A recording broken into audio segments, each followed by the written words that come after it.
Foam sclerotherapy. Foam sclerotherapy తర్వాత మనము ఇప్పుడు డిస్కస్ చేయాల్సింది what is the modern vein treatments. ఇప్పుడు మనం ఇందాక అనుకున్నాం anybody with a minimally invasive skills, అంటే ఇఫ్ యూ కెన్ అప్రోచ్ ఆ వెయిన్ లోపలికి అని మనం పెట్టి ట్రీట్ చేయగలిగితే we can do a lot of treatments. So ఇప్పుడు వాస్కులర్ ట్రీట్మెంట్స్ అన్నీ కూడా they have become endovascular first. అంటే మీకు వెసల్స్లో ఏ సమస్య ఉన్నా కూడా లోపల నుంచి ట్రీట్ చేయడం పాసిబుల్ అవుతుందా లేదా అని మీరు ఫస్ట్ కనుక్కున్నాకనే ఓపెన్ సర్జరీకి మీరు ప్రిఫర్ చేయాలి. ఎందుకంటే ఓపెన్ సర్జరీ వల్ల మీకు వేరే కాంప్లికేషన్స్ వచ్చే అవకాశం ఉంటుంది. So coming back to the original point, so what is the main stay of varicose veins treatments అంటే అసలు మెయిన్గా చేసేవి 3 రకాల ట్రీట్మెంట్లు. ఒకటి, చిన్న సూది పెట్టి లోపలికి వైర్ ఎక్కించి ఆ వైర్లోంచి లేజర్ పంపించి లేజర్ ద్వారా ఈ వెయిన్ని బర్న్ చేయడం. ఓకే. 2, అదేవిధంగా లోపల చిన్న సూది పెట్టి లోపల రేడియో ఫ్రీక్వెన్సీ ద్వారా ఈ వెయిన్స్ని బర్న్ చేయడం. ఈ రేడియో ఫ్రీక్వెన్సీ కానీ లేజర్ కానీ చేస్తే దీన్ని ఎండోవీనస్ థర్మల్ అబ్లేషన్ అంటారు. ఈ థర్మల్ మెథడ్స్ వాడినప్పుడు ఏం చేయాలంటే ఈ లేజర్ వేడి టెంపరేచరు బయట స్కిన్కి తగలకుండా ఉండడానికి ఏం చేస్తామంటే ఆ చుట్టూ సెలైన్ ఇంజెక్షన్స్ ఇవ్వాలి.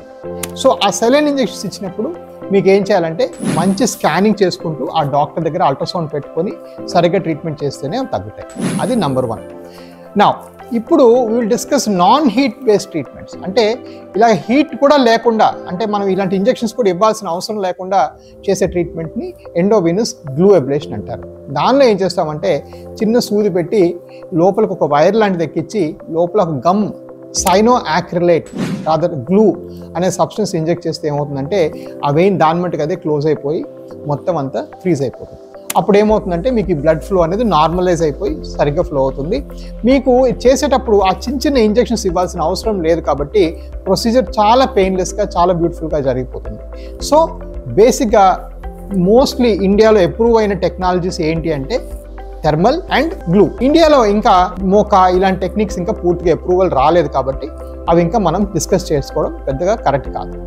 బట్ మోర్ ఇంపార్టెంట్లీ ఇక్కడ మనం అర్థం చేసుకోవాల్సింది ఏంటంటే మెయిన్ ట్రీకి లేజర్ కానీ గ్లూ కానీ చేస్తాము, ఈ సైడ్ బ్రాంచెస్కి ఫోమ్ స్క్లెరోథెరపీ చేస్తాము, ఇంకా చిన్న బ్రాంచెస్ లాగా బయటకు ఉంటే దానికి క్లాక్స్ కానీ వేరే ప్రొసీజర్ చేస్తాం. So you need to have a clear mind అనమాట. End to end vein care అంటే వెయిన్స్ని ఈ ఎండ్ నుంచి ఆ ఎండ్ దాకా మనం ట్రీట్ చేసే కెపాసిటీ ఉంటేనే మనం ట్రీట్మెంట్ బాగా జరుగుతుంది.